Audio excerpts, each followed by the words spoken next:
What is up, everybody? Dan the Fireman, and on today's episode of four common hazards that you guys need to be paying attention to. We're going to be focusing on these right here. Now, this is the first common riding hazard. It's going to be a no bueno situation with some pedestrians. And we got number 2, and then we got number 3, and then we got number 4. All right, so we're going to be talking about those. Let's just get into class. Screw this intro. Make sure you hit that like button to sign in, to get credit. And let's just go. Let's go. All right, so we're going to be riding through here. Whoa! No. What do you... This person needs to be paying attention, too. You don't tell people to do stupid dumb things. Yeah. So let's take a quick look at this. We're not going to spend too much time. This is just a dumb pedestrian thing. All right, so we're riding through traffic. We see pedestrian here, see pedestrian here, we see a pedestrian here. Big open area, probably a park. Not an area for pedestrians to cross, but here's the thing. Once you see one, always anticipate another. So we can equate this to, let's say, neighborhoods. Okay, you see one kid running across the street, assume there's another kid chasing after him. If you see a basketball or a soccer ball bouncing across the street, always assume a little kid's going to be running over and trying to get it. You know, you just start seeing, one is one of them, but there's usually one chasing them. Now, one thing I do like right here is the fact that he's using his GPS. This is how I use my phone right now on my handlebars. But I use the rock form mount. Grab yourself a rock form mount. Link is in the description. Great thing. It's amazing. Anyways, moving on with this.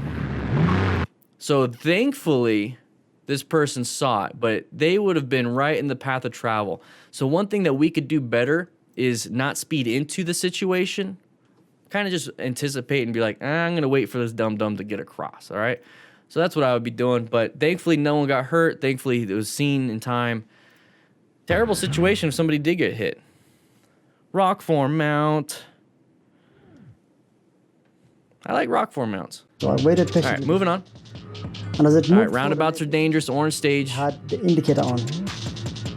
But I didn't Okay, we're realize out of it. had No, the we're still in hazard it. lights on. Yeah, I can't Okay, go back. we're out of it, but now we got another intersection So I coming was up. almost like All right, nice and smooth around it. Very good. You didn't rush into it. Okay, indicator. Hey, that's what they want to Eventually do. he saw me. Stop the vehicle. Whoa. That's a tough one to deal with because you Sorry. can't Flintstone it. All I wanted was for him to just drive forward so that I can move off. Now, thankfully, the YZF-R Yamaha 125cc motorcycle is so light that I could actually tilt it a little bit to reduce impact. And if it wasn't for the tilting, I could have probably been dropped down off the motorcycle. Yep.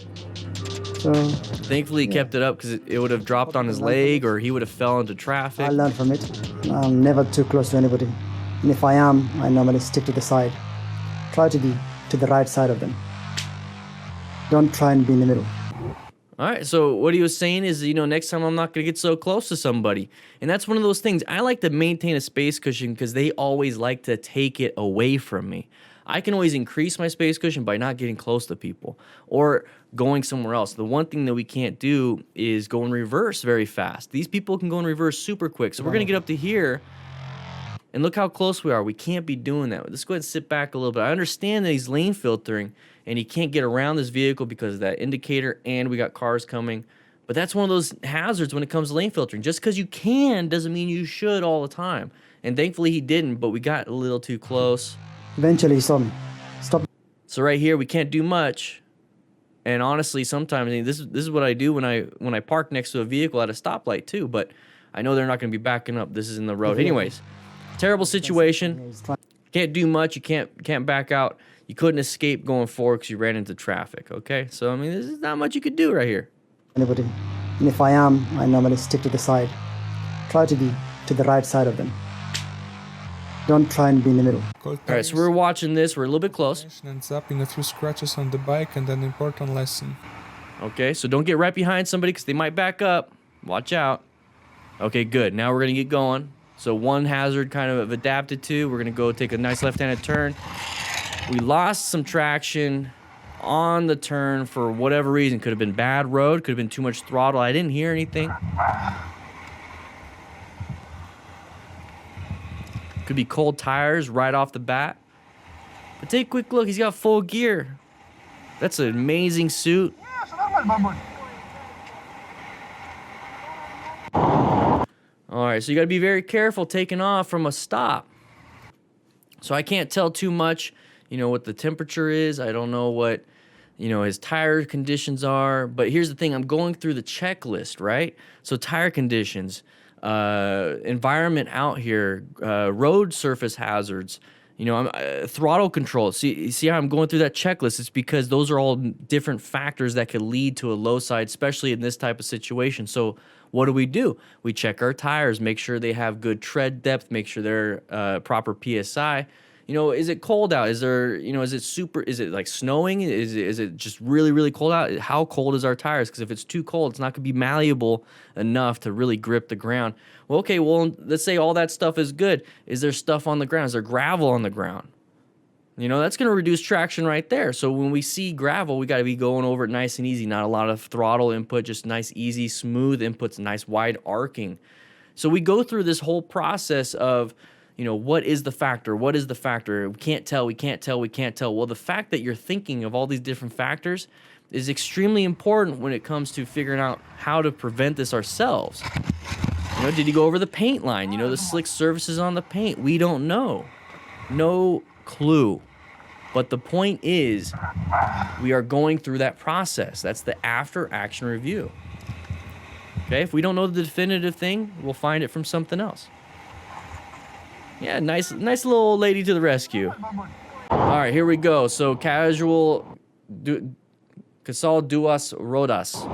Don't know what that said over there. Don't know what this says, but we're gonna go ahead and see what happens because smart rider principles are universal in any language. All right, maybe a little bit too fast. Now we just collided into the side of the vehicle. So I'm guessing that vehicle wasn't supposed to do that, so we weren't anticipating it. But what do we do around intersections and low light visibility situations? We don't go so fast. We talked about this in a previous class, is that most crashes involve too much speed. So we talk about factors here. Too much speed. So let's take a quick look at this. So we're going pretty fast through an area where there's not a lot of visibility. Can't really escape left and right. We're not wearing full gear, so if we do crash, it's going to be very, very painful, possibly life-altering injuries, you know, like amputations and stuff. You know, who knows? Let's take a quick look. So if somebody wants to read that off to me, write it in the comments, please. A little bit too fast. Also this, read it off to me, please. A